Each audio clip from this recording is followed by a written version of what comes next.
قوتابخانە نزیکە و نازانی سەرجەم بابەتەکانی خوێندنە لەکوێ بەدەست بخەی. هەموو ساڵێک کە مەکتەبە کرایەوە لەگەڵ دایکم ئەچووم بۆ بازار تا پێویستەکانی مەکتەبم بکڕم.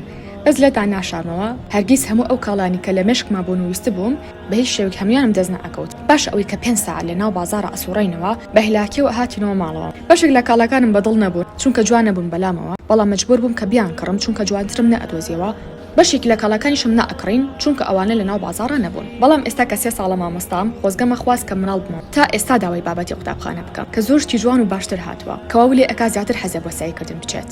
لە مۆم تەنها فێری شێوازی سایکردنی دروست نابن، بەڵکو ئێستا ئەتوانێت سەرجەم کاڵەکانی قوتابخانە و زانکۆ پەیمانگاکان لە مۆم بەدەست بخەن، وەکو جانتا، لید، ستاند، بۆرد، پیکبۆرد، پرنتەر، دەفتەر، جاف، هایلایتەر، پانکەی بچووک، کوب بۆ سەرمێزەکانتان، مەتاری ئاو، لانچ بۆکس، تایمەر، بژمێر یانیش حاسیبە، لەگەڵ چەندین پێداویستی تر لە هەما کاتیشا بیرمانەچێ مێز و کورسی و کتێبخانە کە لە پۆستەکانی ئایندەمانە ئاماژیان پێئین. بۆ بینینی نرخی سەرجەم کاڵاکان و زانینی نرخیان تەنها جۆنی تەلەگرامەکەمان بن، لەوێ سەرجەم کاڵاکان بە نرخ و بە جۆرەوە دانراوە.